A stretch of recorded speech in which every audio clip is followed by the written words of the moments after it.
Hey traders, it's John Fortune here of this week's weekly Forex forecast for the 2nd of November to the 6th of November 2020. As always, we're going to start off by looking at the US dollar index and crude oil before running through a number of markets, looking at the key levels of support and resistance in the process. And we're also going to be highlighting some of the targets we're going to be looking for in this coming week and also for future weeks. So I hope you're having a nice weekend. Let's jump over to the charts and see where the money is this week. We're going to start off, as we always do, with the US dollar index. Now, the first thing to note is that next week is a special week. We do have the US elections on the 3rd of November. That is Tuesday. And this, of course, is a big event for the markets. And it means that on Monday and Tuesday, we're probably not going to see very much in the markets at all. It's more likely that we see very little volatility between Monday and Tuesday. We see a large amount of volatility as the election takes place. And then short-term opportunities start to come into the market, potentially Thursday and Friday. But just bear in mind, it may be difficult trading at all even after the election next week, especially as some states have a number of days after the election to count the ballots. So there is a possibility we see the markets being corrective and indecisive all of next week and potentially even leading into the week following. So just something to bear in mind. It is a unique situation, but we have to be aware of this when we're trading because it's not going to be an ideal time to start taking huge amounts of risk in the market. You have to remember that ultimately trading is a marathon, it's not a sprint. So looking at the dollar index, well, last week we had a rally to the upside in the dollar, and this was because volatility increased last week. We actually had a reversal week in the dollar index, and this is leading up to the election. As volatility increases, the uncertainty is causing professional money managers to reduce their portfolios, and as they reduce their portfolios, this outflow from the stock market leads to an increase in the value of the US dollar and typically the yen as safe haven assets. So going into next week, of course, we have that major event on the 3rd of November. And as a result, we really have to wait for that event to take place before we can have a strong bias one way or the other on the dollar, because depending on what happens in the US election can determine the next move in the US dollar. So we go into next week with a neutral bias on the US dollar because of the US election. And what we're going to be doing is waiting for the US election to take place.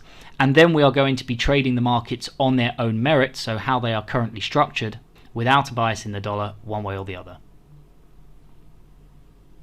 Next, we're going to look at crude oil. Now, last week we reversed to the downside in crude oil. This was a trend reversal, and this was caused by the value of the dollar increasing. This is weighing in on commodities and commodity currencies, and as a result, we do go into next week favouring short positions in crude oil. Any pullback as we're approaching the target of the 33.08, any pullback next week is going to be viewed as an opportunity to look for short positions in crude oil.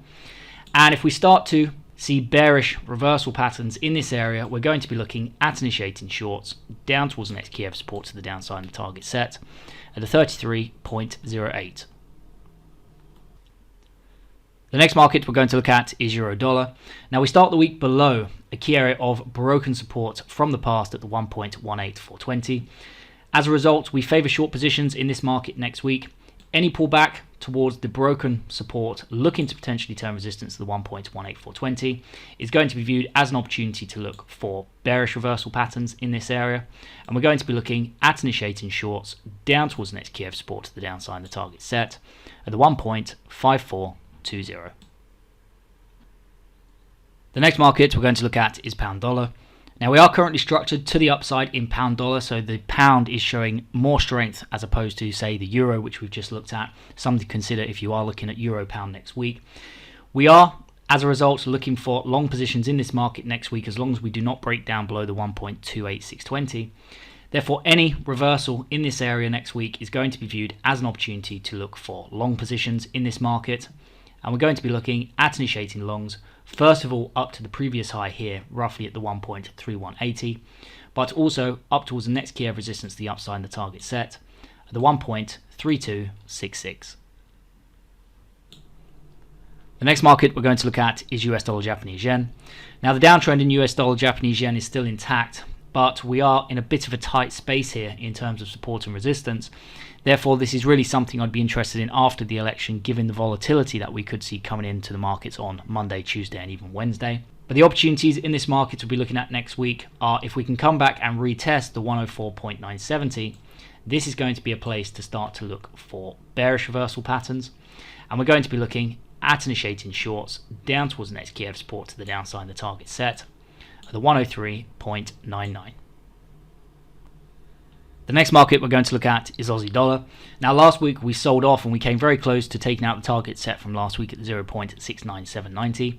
Since we did not take out this target, what we'd like to see going into next week for anybody who is not already short or did not take any short positions last week, any pullback towards the 0.71250 is going to be viewed once again next week as an opportunity to start to look for bearish reversal patterns. And we're going to be looking at initiating shorts down towards the next key of support to the downside and the target set at the 0.6979. And if we can get a break through here, we're going to be looking down towards the next key of support to the downside and target 2 at the 0.6837. The next market we're going to look at is New Zealand dollar.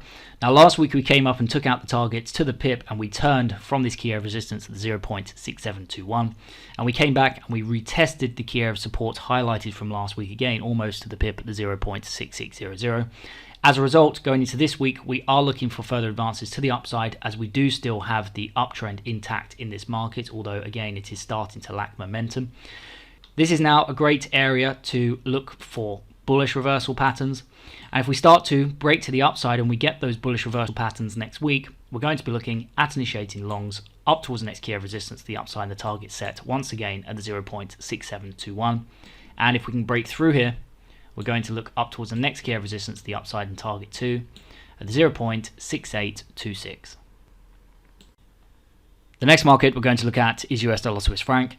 Now last week we had a reversal week to the upside as the dollar index reversed, so very similar to euro dollar as US dollar Swiss franc and euro dollar more or less move inverse to each other. We are looking for further advances as the high probability move this week in this market, so any correction into this area is going to be viewed as an opportunity next week to start to look for bullish reversal patterns, and this would set up an inverse head and shoulders reversal in this market. And if we start to reverse in this area, we're going to be looking at initiating longs up towards the next key of resistance, the upside and the target set at the 0.9279. The next market we're going to look at is US dollar CAD. Now we start the week above a key area of support at the 1.31480, and as a result we are looking for further advances to the upside in this market next week, especially as we start to see crude oil selling off. This is going to weigh negatively on the Canadian dollar. Any correction back towards the 1.31480 is going to be viewed as a great opportunity to look for bullish reversal patterns. And if we start to break to the upside in this market, we're going to be looking at initiating longs up towards the next key of resistance, the upside and the target set at the 1.3499.